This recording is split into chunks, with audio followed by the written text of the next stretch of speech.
కానీ ఇవాళ ఉన్నటువంటి పరిస్థితుల్లో ప్రజాస్వామ్యం నిలబడాలంటే ఎన్నికలు అనేవి తప్పవు. అటువంటి ఎన్నికలు ఇవాళ ఖమ్మం బార్ అసోసియేషన్లో జరుగుతున్నాయి.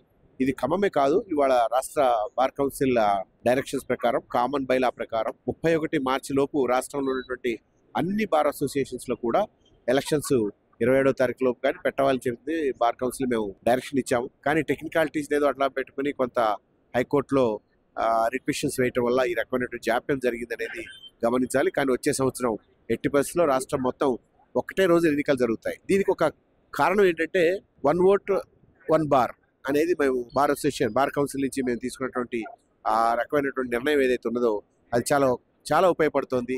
ఎందుకంటున్నానంటే గతంలో ఎక్కడైతే ఎలక్షన్స్ జరుగుతుంటాయో ఈ రకమైనటువంటి కామన్ బైలా లేని టైంలో ప్రతి బార్ అసోసియేషన్ లో ఎవరైతే పోటీ చేస్తుంటారో ఆ వ్యక్తికి సంబంధించిన వాళ్ళు ఎక్కడెక్కడైతే ఉంటారో, ఏ ఊళ్ళలో అయితే ఉంటారో వాళ్ళని అడ్వాన్స్ గానే ఈ బార్ అసోసియేషన్ లో ఓటర్ గా నమోదు చేయించుకునేటువంటి పరిస్థితి గతంలో ఎక్కువగా ఉండేది. మనందరికీ తెలుసు, రోజు వ్యవస్థలో ఉన్నటువంటి దుర్లక్షణాలన్నీ కూడా ఈ ఎలక్షన్స్ లో కూడా కనిపిస్తుంటాయి.